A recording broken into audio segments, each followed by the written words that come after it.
Alrighty, hello everybody. This is Taylor McLean with Real Broker and Tina Sponger with Remax Properties and the leader of the Peak Success team.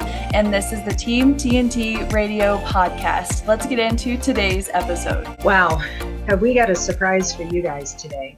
One of the things that we have really prided ourselves on in our Team TNT radio broadcast, even though we are realtors, we are authentic and we are human. And I know that Taylor and I have really tried to be authentic and real and genuine. And we have lives. We have lives outside of real estate that we really care about with our community and the people that we interact with.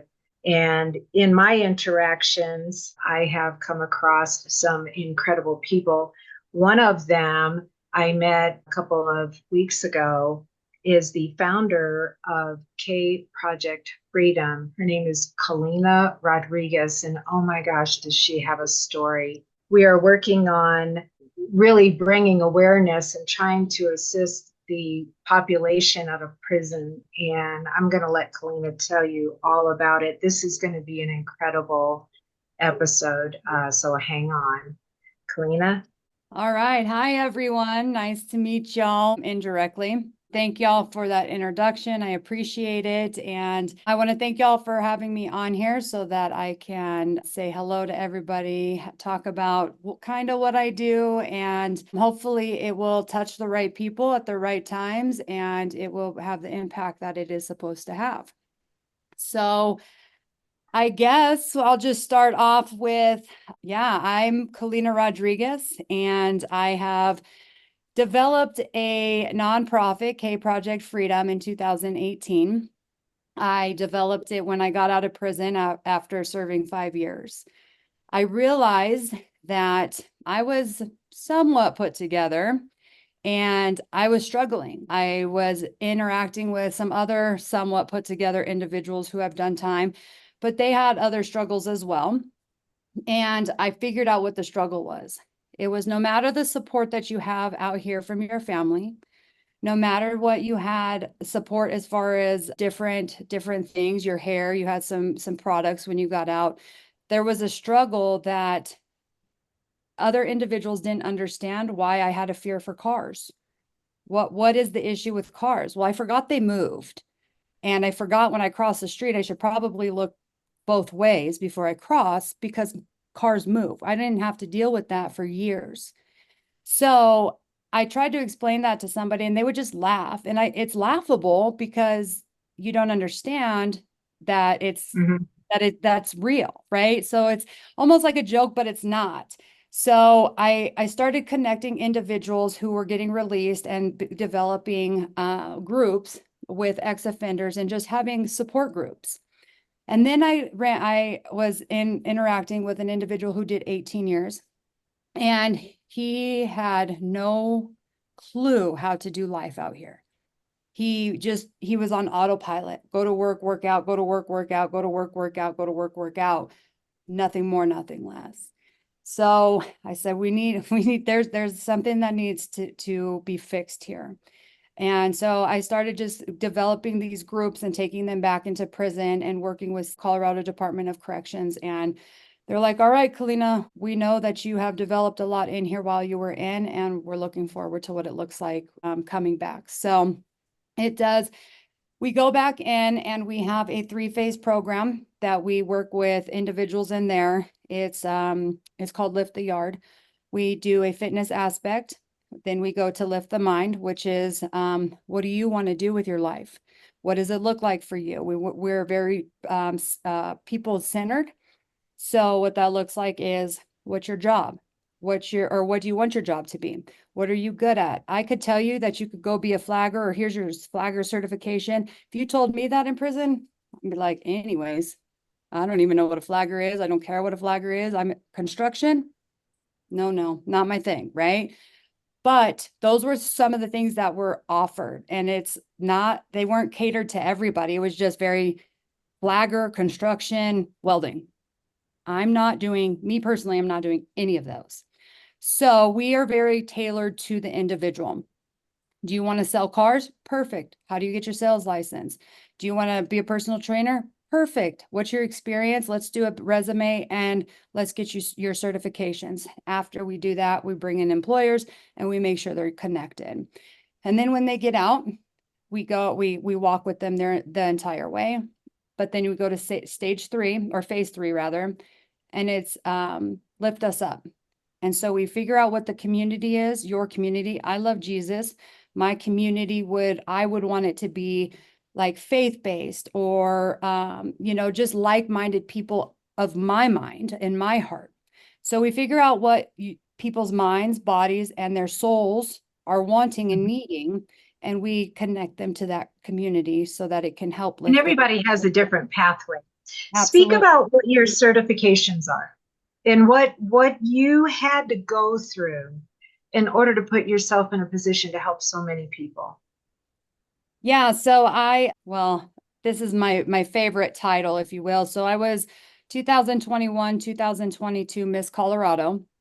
I was, Woohoo! yeah, somebody told me I couldn't be Miss Colorado or have a title because I had a felony.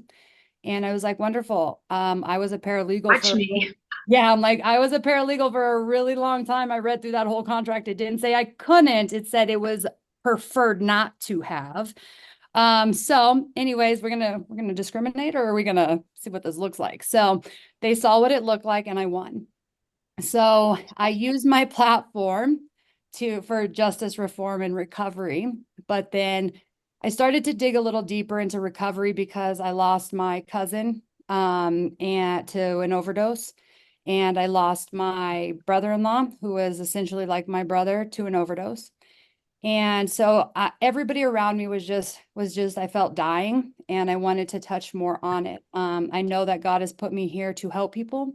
So I achieved my addiction counseling, or so I'm a certified addiction counselor, and I got that. Again, so many people say you can't do something because of this, that, and the third, but really it's that I love when people tell me I can't, because I say, let me show you how I can. Right? So I have that. I am a certified peer recovery coach. I have my state certification with that. And I have recently opened my own mental health facility, which is certified through the BHE. And I have certification for an RSSO, which is a recovery support service organization, and through the BHA. So we have a full wraparound service for reentry, for people struggling, not just struggling or having challenges. It's literally any impact of incarceration, addiction, mental health, domestic violence, eating disorders. We're literally all things recovery. Where do you serve? What areas are you mostly serving right now? So our physical location is in Castle Rock, but we serve all of Colorado. The great thing about COVID is we can go wherever you are through a computer. I prefer to have somebody that is a person. I prefer personal touch. Like I need affected. Yeah. Like I need you to affect me. I like to give at least that opening, wherever you're at, we meet you where you are. We wrap our arms around you and we make sure that you get the right coach, and we make sure that we get you connected with whatever service you're needing, mental health, substance abuse disorder, treatment, detox, whatever it is that you're needing. We make sure that we get it, or we help you get it. And you know that we're there throughout the whole time. If you're going to detox, we will be there when you get out. If you're going to jail, we will let you know. We're in a majority of county jails as well. We will make sure that we will be there with you the entire time. So you're not doing anything alone. You had to have some amazing people supporting you on the county and state level in order to make all that happen, who believed in you. That had to feel amazing. I think there's so much need right now. And gosh, God puts us through some hell, but we never realize what a difference it can make in so many other people's lives. And you are definitely the shining star in that arena. Wow. That is so absolutely amazing. What do you see on give us an example of somebody who's hurting that you can help. Just a person. And you can even, change the name. Because I want to connect with somebody who's listening to this who says maybe they can help me, or maybe they can help my sister, or maybe they can help whoever. Yeah, absolutely. So I'm going to answer that with a couple different ones because I feel like God's putting it on my heart to answer that with a couple different answers. The first one that comes to my heart is youth. So we can help individuals, or we can help the youth community. We not only work in YOS, which is the juvenile prison, if you will. We work in other facilities as well, but we also work in the community, in the schools, in just the neighborhoods, right? So for the youth, I have 5 boys, and 4 are biological, and 1 I have guardianship of. He's my oldest son's best friend. And his dad and mother abandoned him because of challenges that they had in their lives. And fortunately, I was there to accept the challenge of adding another human to my home, another boy at that. But I watched the struggle, but I also watched him thrive in a supported environment. And so there's a kid who wrote a letter to me, and I didn't know that he felt this way, but he wrote a letter. I literally opened my door during the summer, and I'm like, if y'all are hungry, come in and eat. If y'all need a place to go, come in. My door is always open. And so that's how we treat the community center and the mental health facility and substance abuse facilities, is if you're struggling, come in. Where our doors are always open. So youth, we help. He wrote this letter, and it was basically, if it wasn't for being able to be supported, I don't know where I would be, type thing. So we definitely we have youth coaches that help the youth, because although I don't want to admit it, I'm getting a little older, and some kids, they don't want to connect with me anymore. It's fine, I guess, but whatever. Apparently I'm too old I for that. know. Man, I may said, oh, back in your day, I said, if you ever say back in my day again, I'm like, better stop talking about how old I am. But we have youth to support the youth, people who have gone through the similar experiences that they have and overcome it, and just help them support. So we have that. We serve the youth, and we're all things recovery. We've served mothers. We help mothers who are struggling to figure out what it looks like to be a mother. If you were impacted by incarceration and you need help with family reunification with your children, expert, here I am. Ask me how I know. Yeah, I mean, I did a couple days in prison, and I had to learn how to be a mother after Mhm. being gone for 5 years. My baby was 5 months old when I went in, and he's now 10, almost 11. But I got out when he was 5. So um I definitely am an expert, and we have so many different humans that can help, because I know I'm not everybody's jam, but we have somebody who will connect with you. And then, that substance abuse, anybody struggling with substance abuse, or family members who in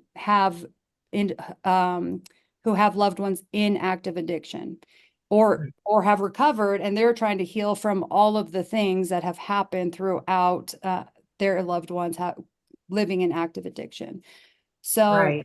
yeah, we serve a lot of different types of humans, but youth, mothers, um, men, but parents, yeah, those are our populations. And if we can't serve you at the moment, we will find you somebody or some service, or other organization that can support you, and we make sure that we help you through that process as well. Taylor is going to put this together with all of the links to be able to contact you for any of our audience. Taylor is amazing with the getting the internet and social media, because I also, just call me grandma. Uh, Stop. you know, I think I might be older than you think I am. I Oh, don't wait, think you so. kind of know. So, so, Taylor is involved in this as well, because my son is a professional MMA fighter. You actually were involved with his organization through his nonprofit, Unbreakable Ministries, and he's going to be fighting for the championship in Houston, which we're all going to be at, which is going to be stinking amazing. Matter of fact, Taylor, can we put that link in the Yes. Oh yeah, UFC 100%. fight?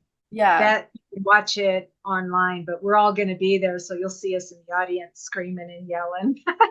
But his Yes. ministry is the help of the men, reintegrate into society. And you have been instrumental in working with him. And I guess some really good things are coming on the horizon here in Colorado Springs as well. And you're also part of a group called The Gathering, which is the entire Front Range. Is that right? Yes, ma'am.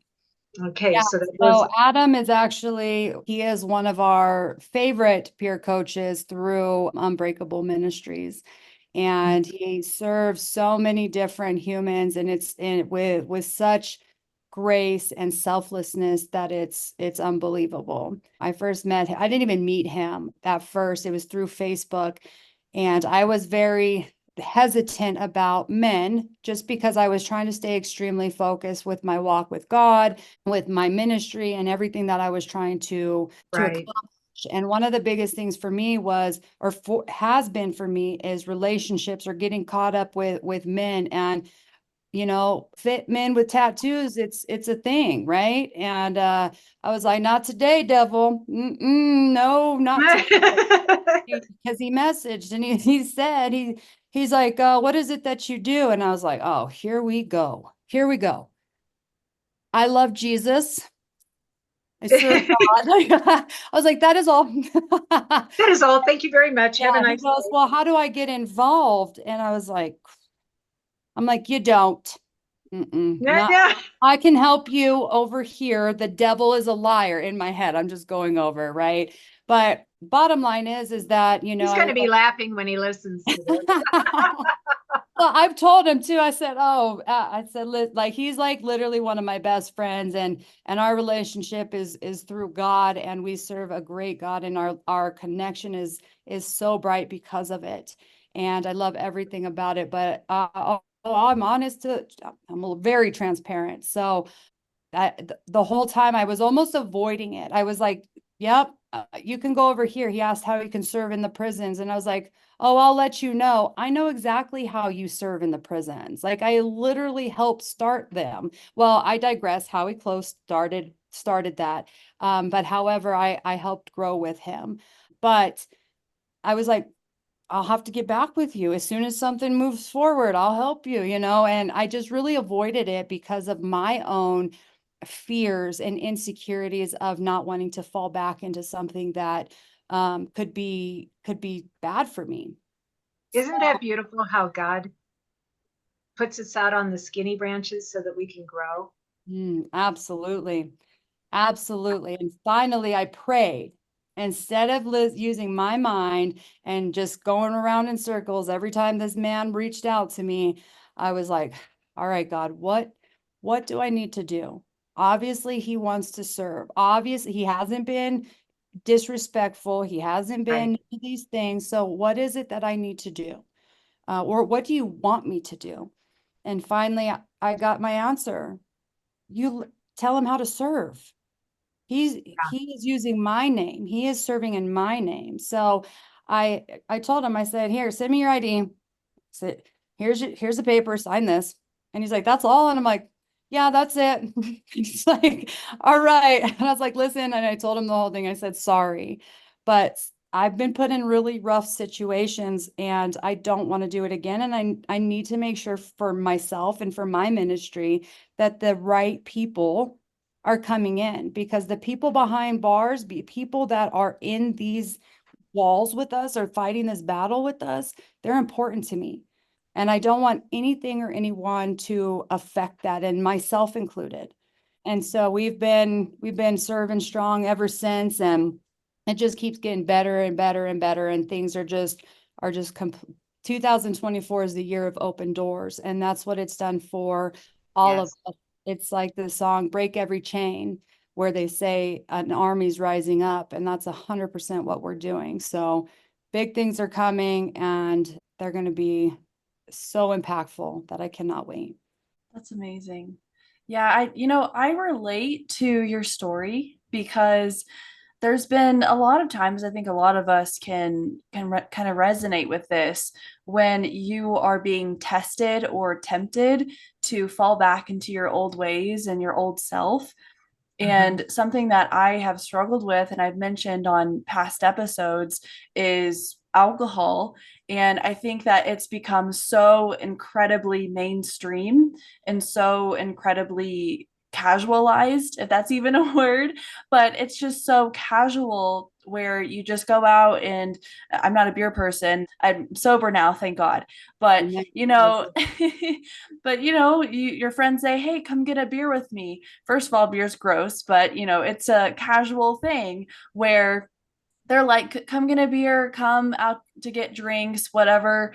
And I've had to almost isolate myself, kind of how you were talking about. You kind of shut down and you're afraid to let people in because you've worked, excuse my French, you've worked your ass off to get to this point where you have overcome these issues and these battles, and you're finally to a point where you're like, "Oh, I can breathe, and I can live my life, and I can wake up and feel amazing and not hungover, and finally just you know spread my wings," like that sort of thing. And when old friends, when people contact you that you used to hang out with, or just people that you're meeting, new people that you're interacting with, it's hard to let those walls down again because you don't want to fall back into it or even smell it. I can't even stand the smell of alcohol. It literally it makes me nauseous. I start dry heaving. It's a whole thing.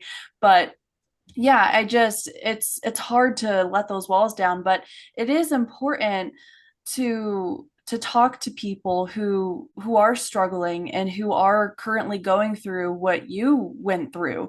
And I think that's important too, is helping people even when it may be hard to talk about these things or talk about the struggles that you went through. But it's essential to share your story. And we've all been through a lot of terrible traumatic things, but I think what's important, and what Tina mentioned actually before we hit record, is you go through these things and you're like, "God, why am I going through this? This is incredibly painful. I don't understand." And then you come out of it, and now you are armed with the ability to serve other people in such a deep and impactful way because you've gone through the same thing that this person has gone through, and no other person can help them in that way because you've experienced it and you've overcome that. It engenders so much trust. That's why the peer coaching program that is relatively new.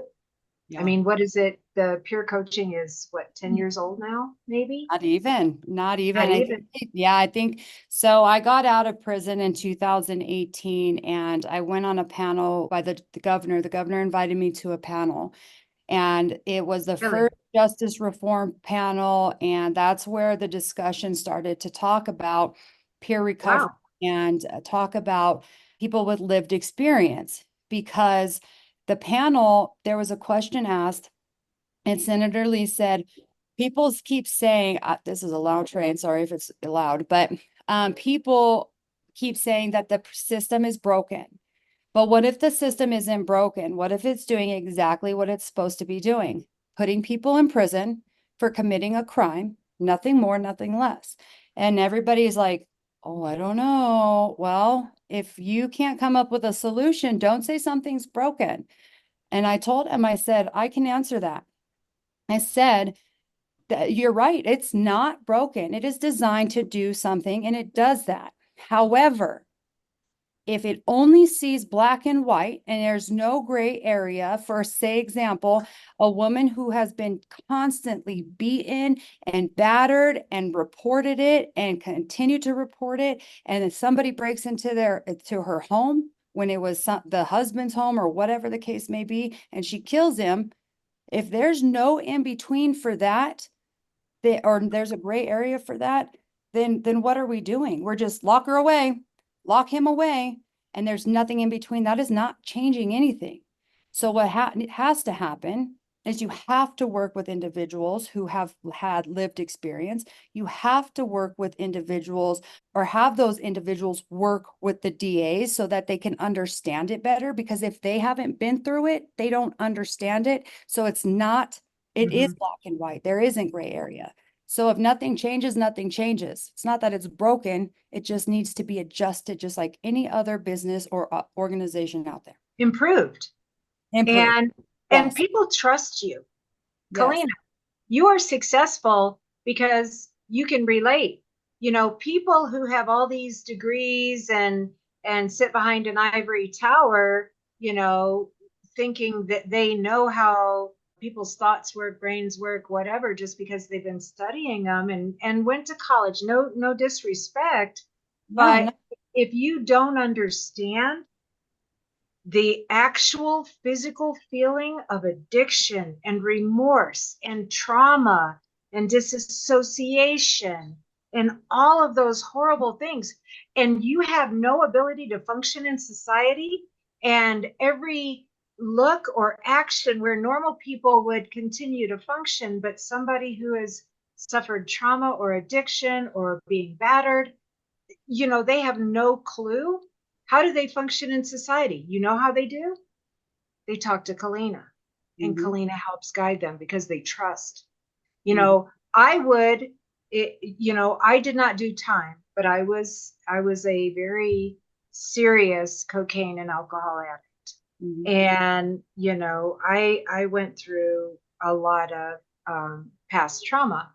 And for me to have somebody come up to me and say, you shouldn't do this, you should do this, this is, the way things are supposed to be, I don't care. Yeah. You don't understand me, therefore I'm not listening to you. La, la, la, la. Yeah, exactly. No, you're 100% right. And I kind of want to go back a little bit. Taylor, I'm so happy that you're in recovery and proud of you, because alcohol is one hell of a drug. And a portion of my story that I fail to mention sometimes, just noticed this recently, is that I forget to tell people that I am 13 years sober next month. And That's awesome. I was a hardcore alcoholic. You couldn't tell me nothing with my drinking. They used to call me Vodka Lena. And I could drink any man under the table, and I could fight you just as hard as one after. Well, I thought I could fight you just as like any other man after I drank. And I had a very, very traumatic experience. I was beat. I had a 45 held to my head by my ex-boyfriend. I was I was higher than some in the drug world. And I knew how to cook dope very well. And I was good at what I did. And I was a woman in a man's world. And something had happened, and they felt as though that I needed to be taken out. And so I had my boyfriend, who was a gang enforcer, hold a gun to my head right after we had made love, right after I trusted him. So he held a 45 to my head, and when I wouldn't give him the information that he was requesting, which was information of my best friend, because they had shot her son's dad and he didn't die. So they wanted to get to him through her, and I refused to tell him, because I refused to hurt another female in my life after I committed my crime. And so he pulled the trigger, and it backfired, and it blew my eardrums out. And so he continued to beat me with it afterwards. And all I could hear through that entire time, with my eardrums blown, was, "It's not over yet, keep fighting." I had just gotten offered 96 years in prison, and I felt dead already. So all I kept hearing was, it's not over, keep fighting. It's not over, keep fighting. And I woke up and I had what's called retrograde amnesia, which I can only remember people, not events prior to the event. And I couldn't remember. I couldn't remember how to cook dope. I couldn't remember trauma that I had been through. I couldn't remember all these things. And I was like, the night my body was supposed to die, my evil mind died instead. And it was such a struggle for me to overcome it. I lived in fear. I had no idea what was going on around me. People were like, oh, remember when you did this? Woo, woo, woo. And I'm like, no, this person sounds terrible. Like, absolutely not. And I was, yeah, I'm like, I don't want to meet her. Gross, So I was like, oh my gosh, stop it. So I went to a place that was familiar. My mom used to force me to go to church after I went on a binger. And back then, Jesus was just another man with high ratings and low deliverance. And so I was like, no, I'm good. But I remembered it. So I went to a familiar place, and it was 3 times that I heard, keep fighting. It's not over yet. Keep fighting. It's not over yet.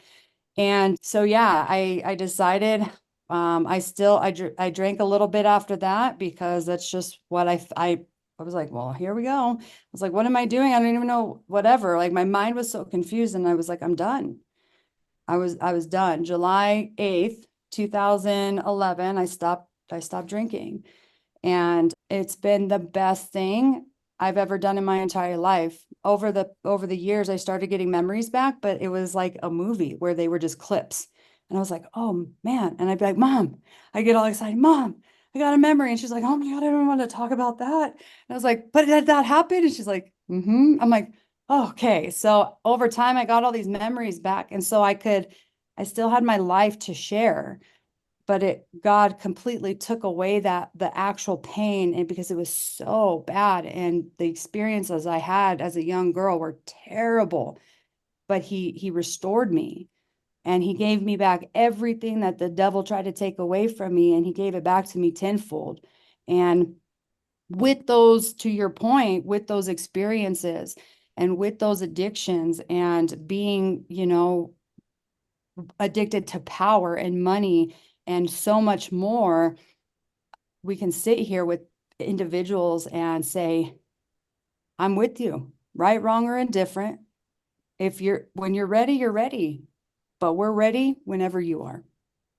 Isn't it hard to do boundaries? Like you were saying, Taylor, you go through these experiences, and the people that you try to reinteract with, you try to put the boundaries up, and it's awkward at first. You have to really start, getting used to it or figure it out. And so it's building the confidence. But as long as, you keep praying, keep hearing the word, keep listening to your inner compass, and keep following the guide. Like, what a blessing it was to feel nauseous when you smell alcohol now, Seriously. Yeah, I think what it comes down to is you remember those times where you were participating, and then now I've been made new, and I knew God when I was, younger and everything like that, and was saved then, but I got a little lost for a while, and God pulled me back, and he was like, nope, you're not going over there anymore. You spent enough time over there.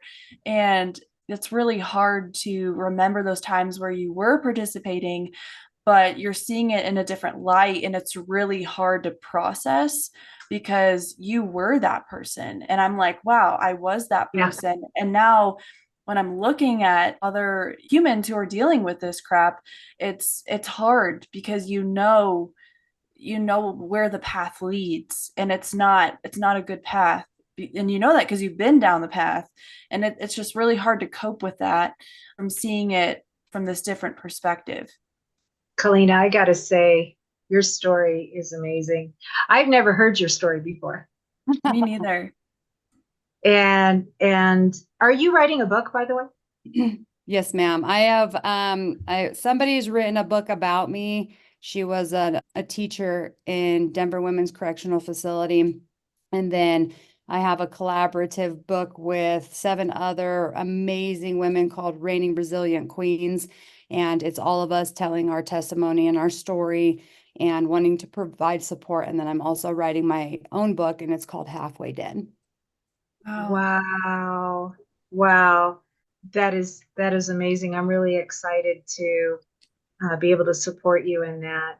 And Yes. I really want to do some collaborative effort in working with that because I am looking for a way that I can give back within my abilities, sharing experience, strength, and hope because, many hands makes light work. And when you're feeling called and connected, I think there's a reason why we connected with you, Kalena, was to be able to help support you and further your mission. And it's really important to have people with a genuine, sincere heart that will do it no matter what. You know what I mean? Because I wish somebody was there when I started off, and it was hard, because I had to leave everything behind when I started my life over again as well.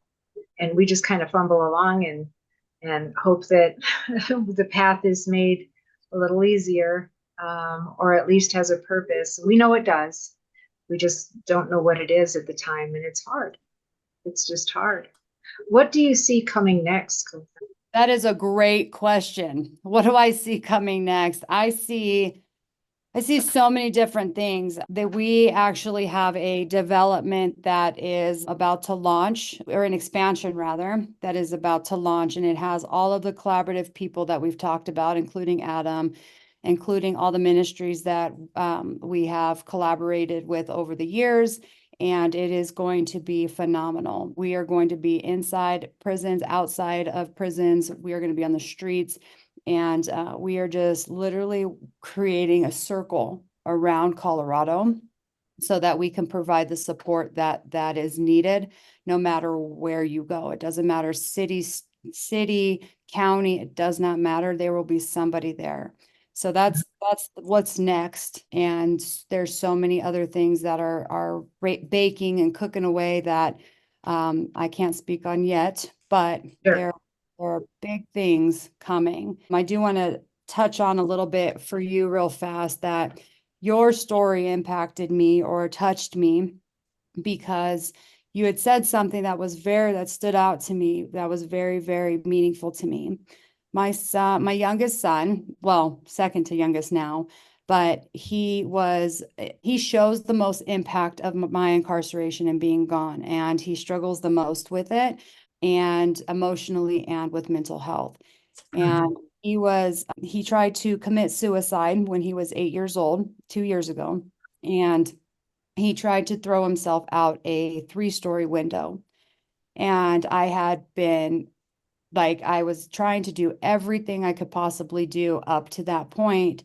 And it got to that point. And I was like, I have no idea what to do. They put him in a locked facility. He scaled the fence and escaped and tried again. And so I'm literally have no control. I feel like my son is about to just completely, he's about to go. Like God was about to have to take him home. And so I dropped to my knees. I was at 24-hour fitness, and I dropped to my knees, and I was like, God, what am I supposed to do? And he said, nothing. He's my son first. I will protect him. And so I get emotional, but Me too. I'm just saying that because that was so clear to me when I had to let my son go. yeah, I was like, because if I hadn't, I was like, all right, he's your son first. I hear you. So I stopped, and I was like, I trust you, God. I know that you love him more than I love him, and you gave him to me. So I trust you to take care of him. And I trusted him, and I finally got it because nobody knew where he was at. He was in the middle of Lakewood, or Golden rather. And so I'm like, okay, my 8-year-old's just running the streets. So finally I get a call that they had got him and they were transferring him to the hospital. And they asked me, they're like, do you want to admit him? And any other time I would have been like, absolutely not. He's 8 years old. And God's like, yes, you are. Yes, you are. And so I made the choice to admit him, and he called me all day, every day, and was like, "What are you doing?" And I was like, "Well, not much changes, does it?" But he finally came home, and he's like, "I don't know how you did it in there for so long." And he's like, to be away from everybody you loved. He goes, and I couldn't do anything. I couldn't come home. I didn't have the choice to come home. And so he finally had a realization of what I went through on a small scale. And he said, "I'm sorry." And I said, "Don't you be sorry." And he says, "No, I'm sorry because I was mad." And he goes, "And I just did the same thing that I was mad at you for." And he said, "I forgive you." And he has got so much better. Like he's healing and he's prospering, and he was at different schools. So to my point, that is when I knew that whatever God had in store, it was, he says things and similar things and like to people. And when I hear the things that God has told me through other people's mouths, I know that it was It's God's. real. Mhm. Yep. And that's a bond that, again, that won't ever be broken, because it was sent by him. It was said by him and connected. So I just wanted to share that with you because I I appreciate appreciate that. hearing your story and being vulnerable, because it does. We're out here, parents and mothers, we're out here struggling, and sometimes we just don't know. I think that's part of my calling too, is to be able to, share, take my mess into a message, as they say. Mhm. I'm also writing a memoir, and it's one of the hardest things I've ever had to do because I've really had to sink deep into my thoughts and emotions and triggers and causes. But I feel called to do it because I feel like if I do it, then I can teach other people how to do it. Mhm. You know, if I do it for me and I'm successful, which I am very determined, I just got a late start on it, but it's all in God's time, not mine. So, It's God's perfect timing. You're not late, you're right on time. right. Yeah. Well, it's not my time, but, Exactly. Exactly. but Ex- I mean, what's really beautiful is because one of the things we get to do is navigate this crazy world. We do it with authenticity and, transparency and to the best of our ability. Mhm. And we become productive when people have written us off and said, you'll never be successful, or just like you said, oh, tell me I can't do something, please. Please tell me I can't do it. No, Please tell me. yeah. Oh, if I drank, I'd be like, hold my beer. Yeah, Right. I'll show Hold, you. hold my nasty beer. Right. We need to put that on a t-shirt. I don't even want this crap. Here. Yeah, right. No, we Right. should. We absolutely should. I, I'm gonna make a t-shirt because we were at the gathering, and I'm like, man, I was like, kind of reminds me of like coming together and a bunch of heavy hitters, and it kind of gives me that drug dealer feeling. And Yeah. somebody was like, "What?" And I was like, "What? It does." And I was like, all these people are like, and then they were like, "Well, what's your role?" And I was like, "Well, I do this and I do that. And I connect and blah, blah, blah." And I was like, "Wait a minute. I'm like, I'm like the recovery plug." Oh, and I was like, "I'm putting that on a shirt, The period." recovery plug. Yep. Recovery plug. That's beautiful. I will pitch in. I want a tank top, medium, couple Perfect. medium, Got you. some that doesn't shrink too much. Oh, girl, I know fashion. I will pick accordingly. Quick story. I got sober November 10th, 1991. Wow. And for some reason, I actually put myself through real estate school the previous, no, January 10th was when I got my real estate license that year. So I actually got my real estate license before I got sober. I was high in the classrooms. But but I have no history, no background of real estate. I knew nobody in real estate. Why did I get my real estate license? Why? So that had been what I was able to walk away from every person and everything that was toxic in my life and start a whole new career, which I have been doing for 33 years, that I absolutely love. And that's running a business, learning how to run a business while recovering, at the very early ages, and raising boys as a single mom. Holy guacamole dip. What a process. I can relate. Yes, you can. Yes, you Oh, can. So, but it's yeah, for a reason. Like you got it, and I clearly know that God gave that to you, or that path, because we do things and we're like, what are we even doing? This doesn't even make sense. And it's like, well, just keep plugging along. right. And then you have that aha moment where you're like, now I get it. I'm like, thank you. And then I met Taylor. What a blessing that was. Oh my gosh. Something just clicked for me in my brain, because you're talking about how real estate helped you, kind of take you out and into basically a new path that, gave you a way out, essentially. And I feel like this just came over me. My way out was moving here, because I moved here from Houston, and I transferred here to UCCS, and that was kind of the purpose. My family, they moved here after I graduated high school, and I realized that that's really what brought me out here. Was I just wanted to get away from the influences that I was having, and just, start a fresh, clean slate. So that just clicked for me. It's so funny how God he just does what he does, and then you don't see it until like years later. You're I like, know. oh.